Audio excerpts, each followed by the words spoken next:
Maaksyong umaga, Pilipinas. Maaksyong morning sa ating mga kaaksyon. Sumasin niyo po ang Aksyon Radyo Balita ngayong January 3, 2022. Kami po ang inyong mga tagapaghatid balita. Ako po si Action Claire de Guzman. Ako naman po ito, Action Dove Tibakay. Sa ulo ng ating mga balita sa ating balitang lokal, kaso ng COVID-19 sa Pangasinan nananatiling mababa. Firecracker-related injuries sa Pangasinan pumalo na sa 23. Pagpapasalamat at pagpapatawad, mensahe para sa bagong taon ni Archbishop Socrates Villegas. At para naman sa ating police reports, 5 taong gulang na batang kidnap victim na rescue dito sa Pangasinan. Junk shop owner inatake ng sakit sa loob ng inn, patay. Lalaki na rescue sa muntikang pagkalunod sa dagat. Balitang pambansa first Sunday ng 2022, 4,600 ang bagong COVID-19 case na naitala. 25 ang bagong namatay. Samantala, NCR high risk na sa COVID-19. Sugatan sa paputok, umakyat na sa 153. 50 bilyong pisong Navy deal pinababawi ng VACC. Balita naman sa ibayong dagat, Pransya nakapagtala ng 232,000 na bagong COVID cases sa loob lang ng isang araw. At para sa ating balitang showbiz, Ian Veneracion inilunsad ang sariling skincare line para sa kalalakihan. At sa sports, SMB pinalitan si Brown.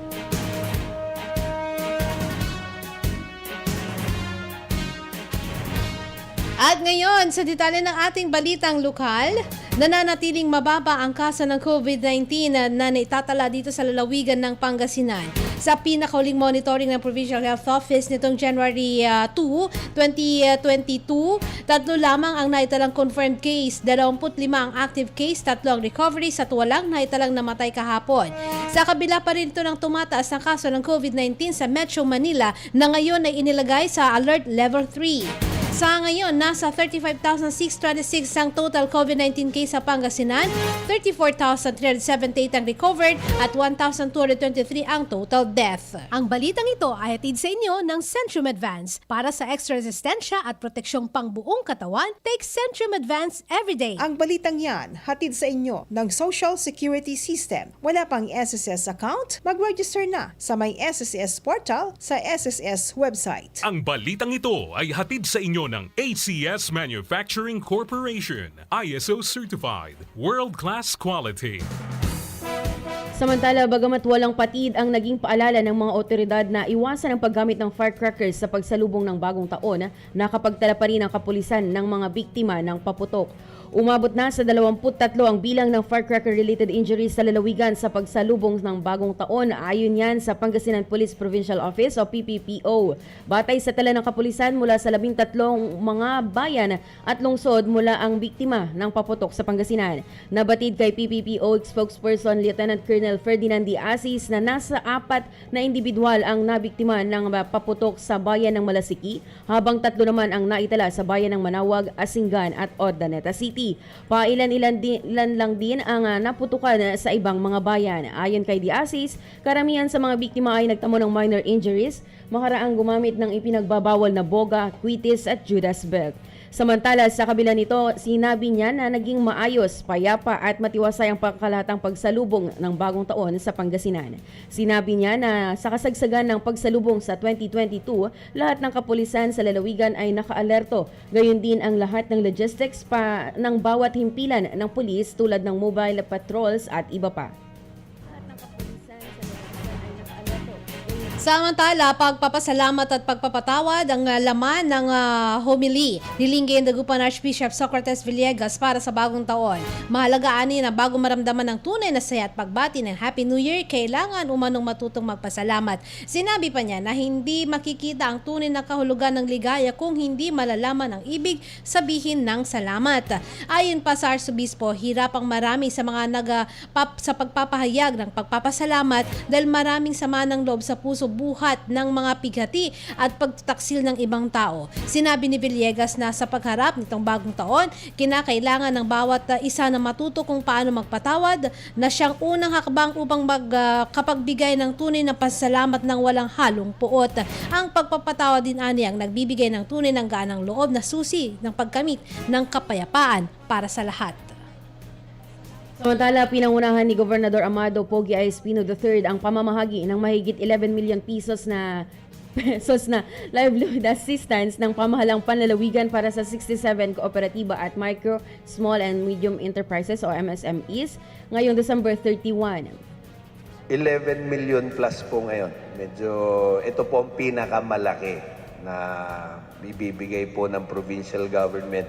Pero maganda pong mangyayari po ngayon, meron po yatang 4 na sinabi po ni Sir Ellsworth na 10th cycle.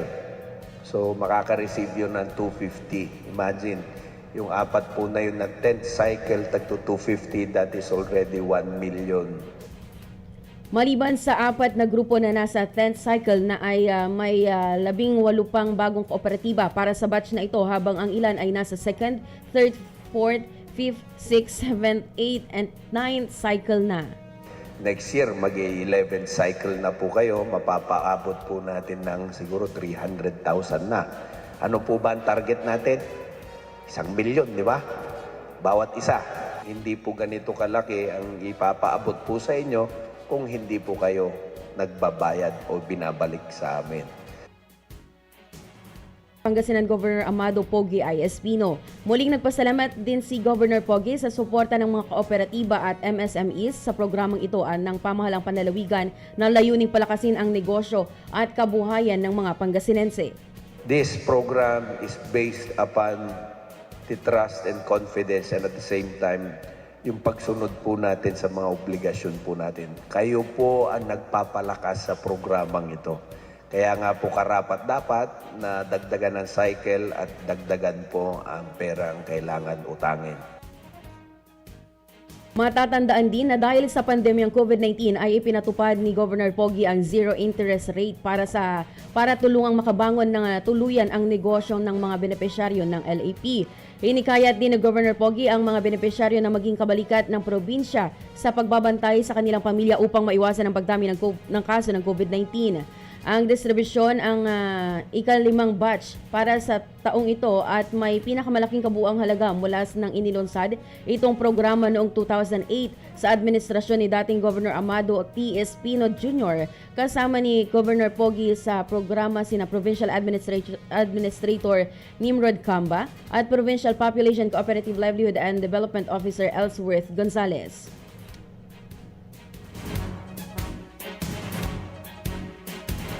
Samantala, kasama si Pangasinan 4th District Congressman Christopher De Venecia at iba pang tinitingalang personalidad sa Pilipinas na na-feature na itampok sa Diaryong The Philippine Star nitong January 2. Ito ay ang life and style column ng batikang manunulat na si Milet Manangkil na isa sa mga editor ng Philippine Star. Sa artikulong Dream and Wishes for 2022, ilan sa mga kasama ni Congressman Toph De Venecia na nagbahagi ng kanilang mga pangarap at mithiin sa kasalukuyang taon ay sina Fernando Zobel ng Ayala Corporation, ang sikat na artistang si Catherine Bernardo, si Madam Doris Magsaysay Ho ng Magsaysay Group of Companies, ang arkitektong si Ramon Antonio at iba pa. Pangunahing binanggit ni Congressman De Venecia ang pangarap niya para sa creative industries kung saan siya ang kinikilalang kampyon sa pagsulong sa naturang industriya sa bansa. Kasama sa inaasam-asam niya ang pagbangon ng creative industries na apektado ng pandemya at ang pagsasabata sa Philippine Creative Industries Development Act. Idinagdag din niya ang pag-usbong ng turismo sa 4 distrito kasama ng mga maliliit na negosyo at establishmentong pang-turismo at iba pang cultural and creative initiatives na tinatawag gaya ng Anak Banwa Arts Residency Program at ang Kalamansian at Likup Butaw sa bayan ng San Fabian. Samantala, ibinigay na ang premyo ng mga nanalo sa parole making contest ni Liga President Mamili Maya Karamat ng Kalasyaw kasama si dating MTRCB Chairwoman Rachel Arenas sa isang pagtitipon noong December 30. Ang grand prize winner ay ang entry ni Tobilean Alvarez ng Barangay Banawang na nag-uwi ng premyong 15,000 pesos. Ang first runner-up ay si JV ng Barangay Nalsian na may premyong 10,000 pesos at ang second runner-up naman ay si Jonathan Jovellanos ng Barangay Mancap na may premyong 5,000 pesos. Lahat ng mga hindi nanalong entry ay may tig 2,000 pesos consolation prize na natanggap ang bawat isa. Matatandaan na lahat ng mga ginamit para sa parole making contest hatid ni Liga President Karamat ng Kalasyaw ay mula sa mga reusable at recyclable materials. Layon ni Kapitana Maya Karamat na matuto ang mga residente ng Kalasyaw na pangalagaan ng kalikasan na nag-uumpisa sa pagbubukod ng mga nabubulok at hindi nabubulok na mga bagay. Samantala, kasabay ng awarding para sa parole making contest ay mayroon ding paraffel na ginanap na nagpasaya sa mga dumalo sa naturang pagtitipon para sa LGBTQ Queens Night. Aksyon Radyo. Police Report. Nasagip kamakailan lang dito sa lalawigan ng Pangasinan ng isang 5 taong gulang na batang inireport na kinidnap sa Taguig City sa Metro Manila. Pinuri ni PNP Police Brigadier General Emmanuel B. Peralta, ang Pro 1 Regional Director, ang pagtutulungan ng mga police personnel ng Bani Municipal Police Station, Pangasinan PPO, Taguig City Police Station, NCRPO at Bani Municipal Social Welfare and Development dahil sa matagumpay na pag-rescue sa bata. Natanggap ng PNP Pangasinan ng report mula sa Taguig City Police Station mula sa ginang na si Ana Rose Calambro, ina ng bata, 26 anyos, na inireklamo ang ginawang pagtangay ng kanyang live-in partner na si Reggie Julio Ison, 27 anyos ng Bani, sa kanyang anak. Nang hihingi raw ang suspect ng 10,000 piso at nagbanta pang pupugutan ng ulo ang bata. Agad nakipag-ugnayan ng Taguig Police sa Bani PNP para matunton ang kinaroroonan ng suspect at bata sa barangay Kulayo. Sumuko sa kapitan ng barangay ang suspect, subalit di dito kasama ang bata. Ginalugad ng mga pulis ang kabundukan sa nasabing barangay hanggang sa matagpuan ng bata na nakagapo sa puno gamit ang camouflage jacket at binusalan ng kulay asul na sando ang bunganga. Agad namang dinala ang bata sa ospital para sa medikal na atensyon at pagkatapos ay dokumentasyon at saka pinasakamay sa Taguig Police. Binanggit ni General Peralta na ang professional skills at tamang koordinasyon ng dalang police units, ganoon din ng local MSWD, ang dahilan ng tagumpay na operasyon. Samantala, dead on arrival sa paggamutan ang isang 52 anyos matapos atakihin ng sakit habang naka-check-in sa isang hotel sa Urdaneta City. Tumawag sa pulisya ang staff ng hotel na si Mary Ann Felipe at inireport na ang kliyente nilang si Jerry Natividad, may live-in partner at residente ng barangay Arceda, Mapandan, ay natuklasang walang malay sa loob ng inuupahang kwarto. Bago ito, nag-check-in daw ang biktima kasama ang partner na si Jel ng Angeles, Pampanga. Subalit di nagtagal, lumabas ang babae at naghingi ng tulong. Isinugod ang biktima sa pagamutan, subalit idineklarang dead on arrival sa pagamutan. Napag-alaman ng pulisya na dati nang na-diagnose na may diabetes at hypertension ang biktima.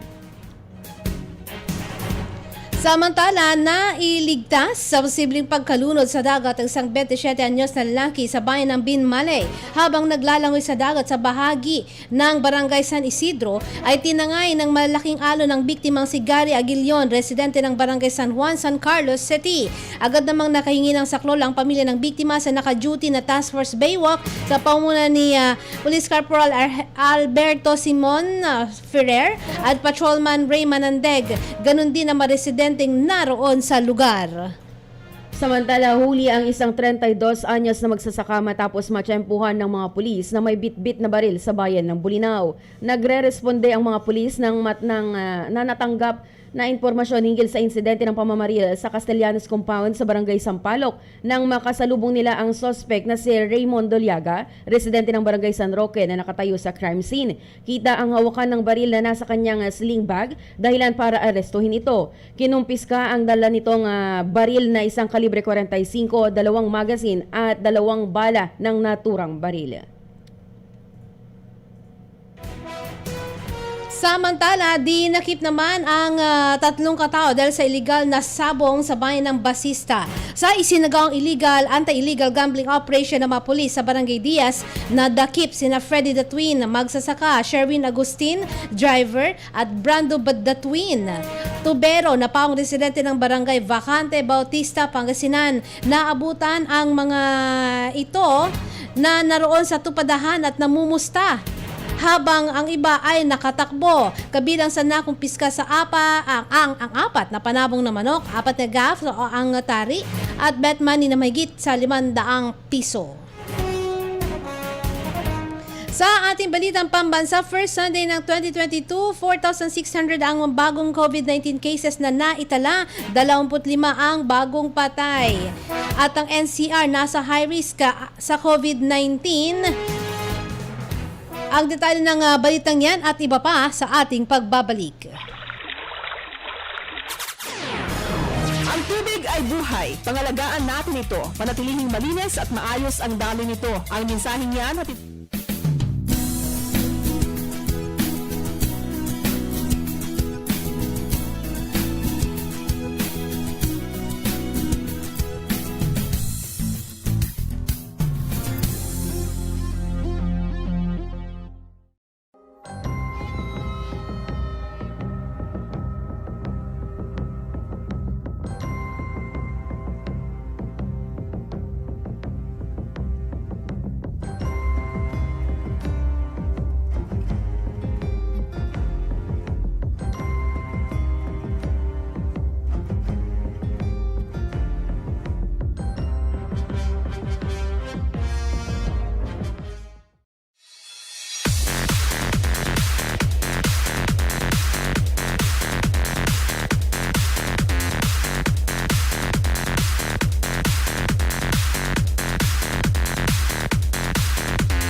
Natin alas 7:32 sa pagpapatuloy ng ating mga balitaan sa Action Radio Balita. Kami pa rin po ang inyong mga tagapaghatid balita. Ako po si Action Claire de Guzman. At ako naman po ito, Action Dove Tibakay.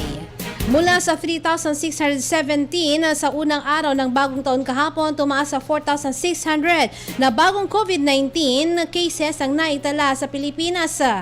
Base sa latest bulletin ng Department of Health, 21,418 na ang bilang na aktibong kaso kung saan 769 ang asymptomatic o walang sintomas, 15,644 ang mild, 3,081 ang moderate, 1,589 ang severe o malubha at 355 naman ang nasa kritikal na kondisyon. Sa 4,600 na napaulat na bagong kaso, sinabi ng DOH na 4,548 o 99% ang naitala noong December 30, 2021 hanggang January 2, 2022 dahilan para umakyat na sa kabuang bilang na 2,851,931 ang COVID-19 cases sa bansa.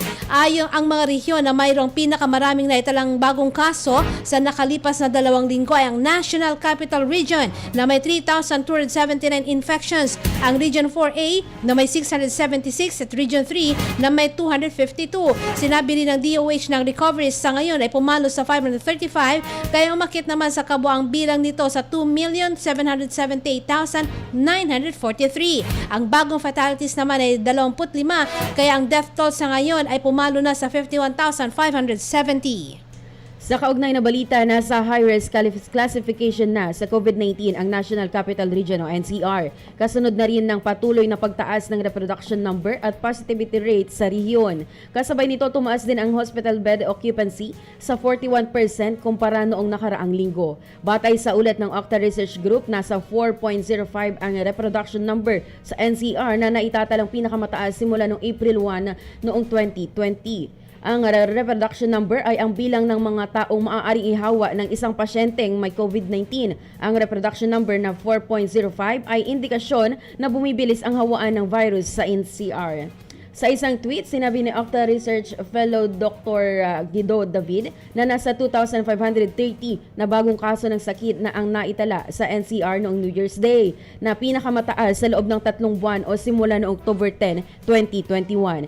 Simula December 26 ng nakaraang taon hanggang Enero nitong taon, ang 7-day average ng mga bagong kaso ay tumaas ng 969% o mula 90 lamang ay naging 962 na. Batay pa rin sa pinakahuling update ng Octa, Ang daily positivity rate sa NCR ay tumaas pa sa 28.03% mula sa dating 21% lamang.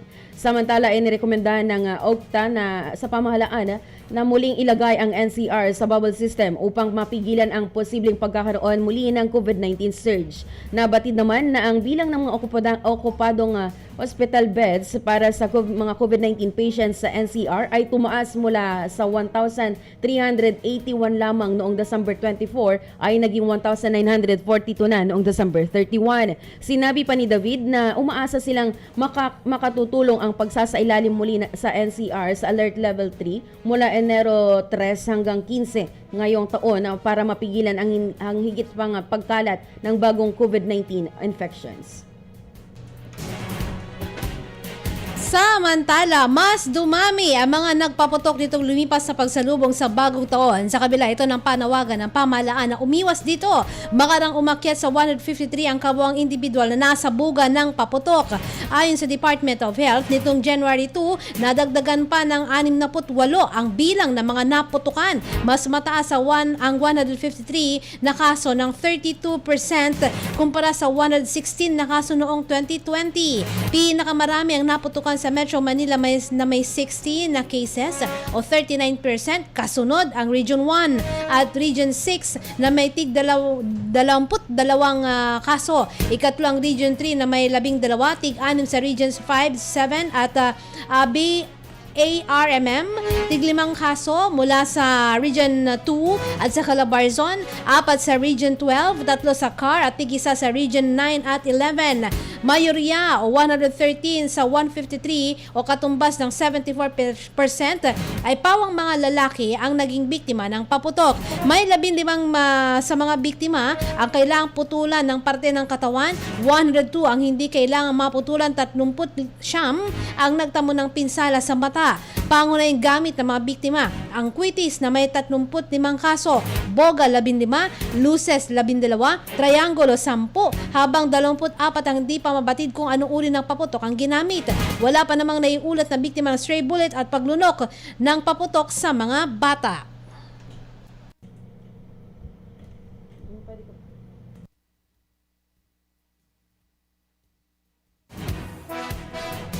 Samantala, hiniling ng Volunteers Against Crime and Corruption o VACC na isantabi muna ng gobyerno ang pagbili ng mamahaling mga armas ngayong nahaharap ang bansa sa napakaraming problema. Ang tinutukoy ni VACC President Arsenio Evangelista ay ang pagbili ng 30 bilyong pisong OPV vessels at 18.9 billion pesos na BrahMos missiles ng Philippine Navy. Ito ay sa gitna na rin ng umano ng kalagayan ng milyong Pilipinong hinagupit ng Bagyong Odette sa Visayas at Mindanao. Naniniwala sa Evangelista na kailanman ay hindi bibigyang prioridad ng Pangulo ang pagpapalabas ng pondo para sa mga nasabing proyekto, lalo na't inanunsyo nitong ubos na ang pondo ng gobyerno.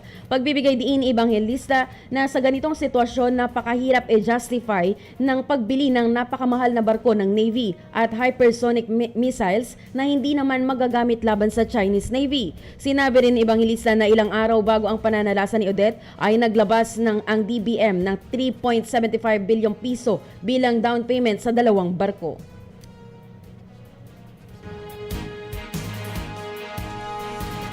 Kumpirmadong pagtaas ng kaso ng kumpirmadong pagtaas ng kaso ng local transmission ng Omicron at COVID-19 infections, umapila si Manila Mayor Isko Moreno Dumagoso sa publiko na striktong obserbahan ang minimum health standards at quarantine protocols upang hindi nang muling mahirapan ang mga medical frontliners. Sa kanyang pagsasalita sa inaugurasyon ng newly renovated plaza sa Lamangka sa Ermita, Manila nitong New Year's Day, hinikayat niya ang publiko na sumunod sa health protocols bilang kontribusyon sa pagpuksa sa pagkalat ng COVID-19 virus at panatiling mababa ang level sa kabila ng presensya ng mga nakakahawang Omicron variant. Ang Salamanca Square sa Taft Avenue at Calao Street ay nirenovate ng City of Manila bilang pagkilala sa pioneer woman physician na nagsanay pa sa United States at bumalik sa Pilipinas para dito gamitin ang kanyang propesyon. Si Dr. Olivia Salamanca, isa sa charter members at first secretary ng Philippine Anti-Tuberculosis Society, subalit namatay sa edad na 24 dahil din sa nasabing sakit. Pinangunahan naman ni Moreno ang ceremonial switch-on ng mga ilaw sa Calao Street. Pinasalamatan ng 47-year-old presidential aspirant ang mga health workers at iba pang frontliners dahil sa kanilang commitment sa kanilang trabaho at kanilang personal na sakripisyo upang gampanan ang kanilang tungkulin sa paglaban sa pandemya. Sinabi niya na buo ang suporta ng city government sa lahat ng medical practitioners, health practitioners, habang pinaghandaan ang pagtaas ng COVID-19 cases na siyang prediksyon ng Department of Health at Research Group OCTA. Nauna nang sinabi ng OCTA na posibleng ikonsidera ang National Capital Region bilang high risk habang patuloy ang positivity rate na tumataas nitong mga nakaraang araw. Samantala, sa ibayong dagat, nagbabala si French President Emmanuel Macron na magiging mahirap ang mga susunod na linggo dahil ang bansa ay patungo sa malupit na pagdiriwang ng bagong taon matapos magrehistro ng 232,200 na bagong kaso ng COVID-19. Sa nakalipas lamang yan na 24 oras, pinakamataas na naitala nitong kabuuan. Ang mga bagong impeksyon sa nakalipas na 24 hours ay higit sa 200,000 para sa third day running. Itong dahilan kung bakit ginagawang isa ang France sa mga epicenters ng wave ng mga impeksyon na nakaugnay sa variant ng Omicron na umagos sa buong Europe. Dahil dito, ang tradisyonal na New Year's Eve fireworks sa Paris ay kinansela. Sinabi ng mga city authorities na natatakot sila na hahantong ito sa malaking pulutong ng mga taong hindi makakasunod sa social distancing. Ipinagbabawal din ang pagsasayaw sa mga hospitality venue at nightclub. Inulit ni Pangulong Macron noong Biyernes ang kanyang panawagan para sa malawakang pagbabakuna na tinawag ang mga jab na sure shot na solusyon ng France para sa isang paraan sa labas ng pandemya na sinabi niyang pinaniniwala niyang posible sa 2022. Aksyon Radyo. Showbiz Balita. At para naman sa ating showbiz news, pinasok na rin ng aktor na si Ian Veneracion ang pagpapaganda sa pamamagitan naman ng paglulunsad ng sa kanyang sariling skincare line para sa mga kalalakihan. Siya ang pinaka-latest sa mga celebrities na nag-aalok ng kanilang sariling brand ng skincare. Timeless by Ian Veneracion ang pangalan ng kanyang brand at katuwang niya sa negosyong ito ang entrepreneur na si Maricor Flores. At si Flores din ang business partner ni Jinky Pacquiao sa kanyang beauty brand na Jinky Skin. Ayon kay Ian, proud siya na mailagay ang kanyang pangalan sa isang brand. Matagal daw nitong inalagaan ang pangalan kaya't di ito susugal sa isang produktong hindi siya sigurado. Malaki naman daw ang pasasalamat nito kay Maricor sa pagtulong sa kanya, lalo at wala talaga itong alam sa skincare business. Pero itinuro daw sa kanila ni Maricor mula sa conceptualization hanggang sa production ng kanyang produkto. Karamihan naman daw kasi sa mga lalaki ay tamad sa cleansers at iba pa. Hindi raw ito makapaniwala na nagbebenta na siya ngayon ng produkto. Maski siya dati ay napakatamad gawin ang paglilinis sa mukha. 4 ang produkto ini-endorso ng skincare brand ni Ian. Kabilang dito ang facial wash, sunblock, day cream at a high-intensity skin perfecting serum na talagang proud daw ang dalawa dito. Aksyon Radyo. Aksyon Radyo. Sports News. Bago pa man hiyag ng San Miguel ang pagkuha kay Balik Import Orlando Johnson, napaalam na si Brandon Brown sa pamagitan ng kanyang Instagram account. Nagpost ang 36 anyos si Brown ng average na 23.40 points, 12.60 rebounds at 5 assists sa kanyang 5 laro para San Miguel ni Coach Leo Austria. Sinimulan ng Beermen ang torneo ng sa 0-2 bago humataw ng 3 sunod na panalo para mapaganda ang kanilang estado. Una namang naglaro ang 32 anyos si Johnson para sa Barangay Ginebra noong 2015 kung saan siya naglista na average na 33.7 points, 11.3 rebounds at 12 asignatura. Kampanya ni Johnson para sa Brisbane team sa National Basketball League sa Australia noong 2020 at 2021 season. Nauna nang kinuha ng TNT Tropang Giga si dating NLEX import Aaron Fuller bilang kapalit ni Mackenzie Moore habang ipapalit ng Block Blackwater si Sean Glover kay Jalen Bond. Nagkaroon si Bond ng groin injury kaya nagtala lamang ito ng 2 points for Bewat's 3 assists sa 75-98 na pagyukod ng bossing sa Alaska Aces noong December 22. Ang nasabing kabiguan ng nagpabagsak sa Blackwater sa PBA record na ika-24 na sunod na kamalasa na nagsimula noong October 2020 sa Philippine Cup bubble sa Clark. Sa 0-5 na barahan ng bossing sa Governor's Cup, tumipa si Bond ng average na 12 points sa 12.6 rebounds at 2 steals. Nang galing naman kay Glover sa paglalaro para sa KR team sa Juvralschild Karla League sa Iceland.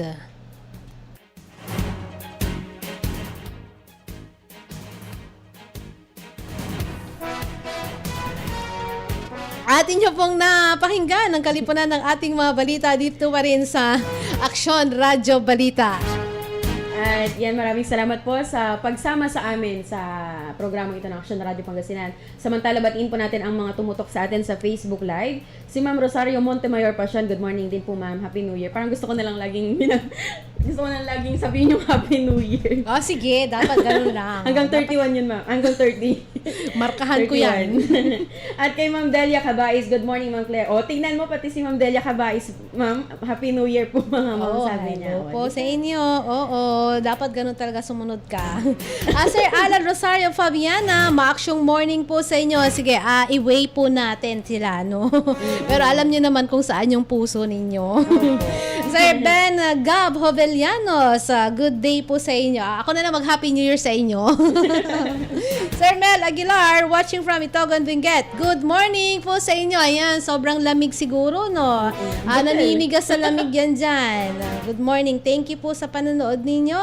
At ganun din kay Seferino Toledo. Hello po sa inyo. Salamat ng marami. At ganun din sa mga nakikinig sa airwaves through sa kanilang mga radio 1161 kHz. Thank you po sa inyo. Lamig na lamig. Sige, kape o kaya naman magtsaa. At maglakad-lakad. Pwede. Sa ngalan po ng aming station manager Action Volleyball, Des Ferrer. Nakasama po natin sa Technical Department Action, Conrad Alvarez. Sa ating news center, Action Derek James Pasiliao. At ako naman po si Action Claire Di Guzman. At ako naman po ito, Action Dove Tibakay. Kami po ay nag-iwan po sa inyo ng isang maaksyong morning po sa inyong lahat. Una sa aksyon, Una sa balita, sama-sama tayo, Pilipino. Inyong napakinggan ang palatuntunang